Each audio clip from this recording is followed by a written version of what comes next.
সুপ্রিয় ভিউয়ার্স, কেমন আছেন? আশা করি সবাই ভালো আছেন।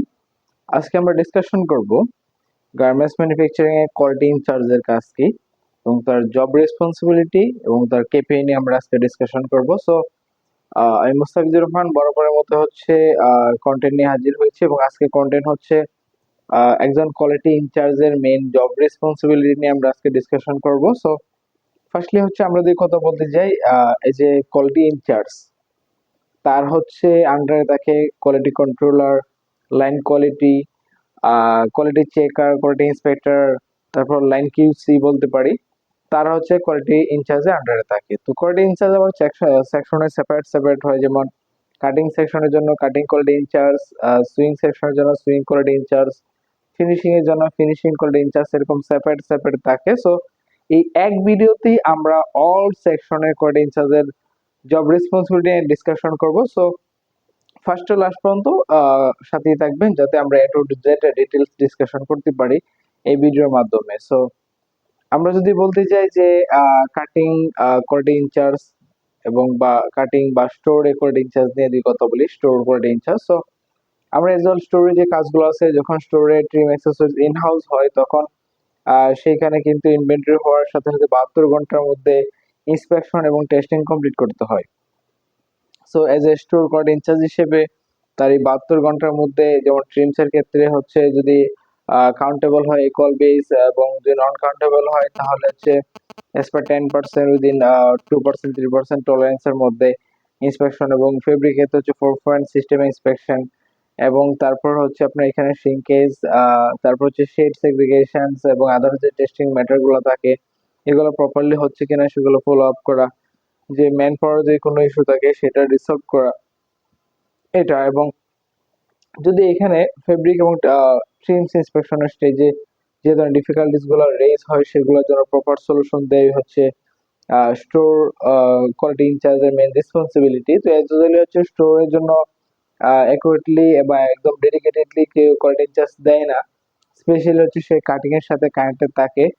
সো সেই কোয়ালিটি ইনচার্জ হচ্ছে প্রপারলি ভাবে শ্রিঙ্কেজ টেস্ট, টুইস্টিং, তারপর হচ্ছে শেড অ্যাসেসমেন্ট, ফেব্রিকের quality ensure, fabric testing, fabric inspection, trim testing, trim inspection, এগুলা প্রপারলি ইন্ডিভিজুয়ালি তারা লিড দিয়ে থাকে। এবং পাশাপাশি যেটা হয় যে সে যখন কাটিং ফলো আপ করে তাকে কাটিং এ হচ্ছে স্টোর দেখে শেড ওয়াইজ প্রপারলি হচ্ছে রুল আলাদা কাটিং এ নেওয়া হচ্ছে কিনা সেটা থেকে এনশিওর করতে হয়, এবং সেটা কাটিং এ যাওয়ার পরে তার যে প্রপার রিল্যাক্সেশনের যে প্রসেস আছে অ্যাজ পার এসওপি স্ট্যান্ডার্ড অনুযায়ী বা ফেব্রিকের বেস টাইপ অনুযায়ী সে অনুযায়ী রিল্যাক্সেশন হচ্ছে কিনা, তার জন্য ডেডিকেটেড পার্সন অ্যাসাইন করা থাকে যারা এটা ফলো আপ করবে, তারা প্রপারলি করতেছে কিনা সেটা এনশিওর করা হয়।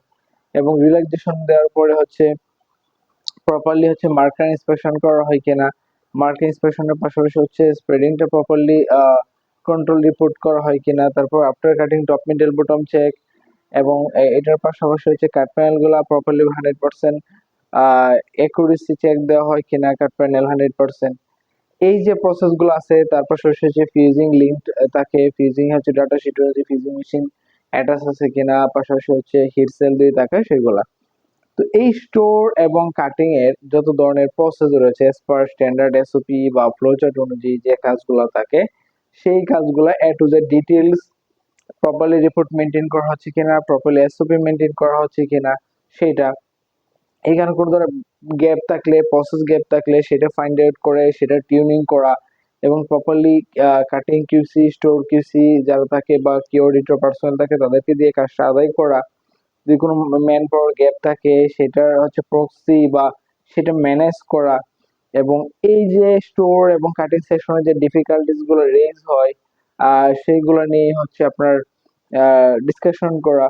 তো এই যে বিষয়গুলা সেগুলো নিয়ে হচ্ছে একজন স্টোর এবং কাটিং কোয়ালিটি ইনচার্জ ডিসকাশন করে থাকে।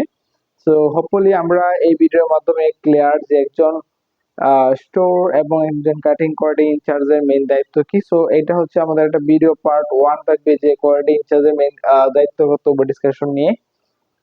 আমরা পার্ট 2 তে কোয়ালিটি ইনচার্জের মেইন জব রেসপন্সিবিলিটি পার্ট 2 তে আমরা ডিসকাশন করব যে একজন সুইং কোয়ালিটি ইনচার্জের মেইন কোর রেসপন্সিবিলিটি এবং দায়িত্ব কি সেটা নিয়ে আমরা পার্ট 2 তে ডিসকাশন করব। সো এই পার্ট 1 এ যদি কারো কোনো কনফিউশন থাকে যে কোয়ালিটি ইনচার্জ হিসেবে তার মেইন কনসেপ্ট গুলো কি বা কাজগুলো কি, সো আমি যদি বলতে চাই যে স্টোরে fabric inspection procedure, trim inspection procedure, shade assessment, shrinkage, twisting, তারপরে হচ্ছে shade wise, pattern wise, shrinkage wise, group wise, ফিফ ওয়াইজ, এগুলো স্টোরেজ সেটা এনশিওর করার সম্বন্ধে তার ভালো ধারণা থাকতে হবে। এবং কাটিং এর ক্ষেত্রে হচ্ছে ফেব্রিকের কোন ফেব্রিকের কোন টাইপসের অনুযায়ী তাদের রিল্যাক্সেশন কতটুকু সময় করতে হবে, এটা স্ট্যান্ডার্ড লেদার প্রসিডিউর তার জানা থাকতে হবে। কোয়ালিটি ইনচার্জ জানা থাকতে হবে স্ট্যান্ডার্ড মার্কার ইন্সপেকশন প্রসিডিউর, তার জানা থাকতে হবে প্রপারলি ভাবে টপ মিডল বটম চেক, এবং সেই চেক অনুযায়ী কোনো ডেভিয়েশন হলে কি অ্যাকশন প্ল্যান নিতে হয়।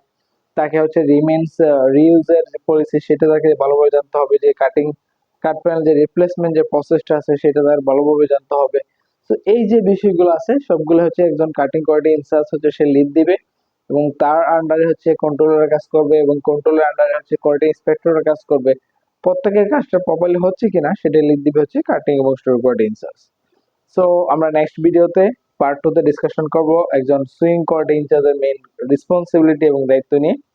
সো এখানেই হচ্ছে শেষ হচ্ছে কাটিং এবং স্টোর কোয়ালিটি ইনচার্জের পার্ট শেষ, এবং কোয়ালিটি ইনচার্জ পার্ট 2 তে জব রেসপন্সিবিলিটি 2 তে আমরা ডিসকাশন করব এবং সুইং কোয়ালিটি ইনচার্জের মেইন রেসপন্সিবিলিটি, দায়িত্ব এবং কর্তব্য নিয়ে।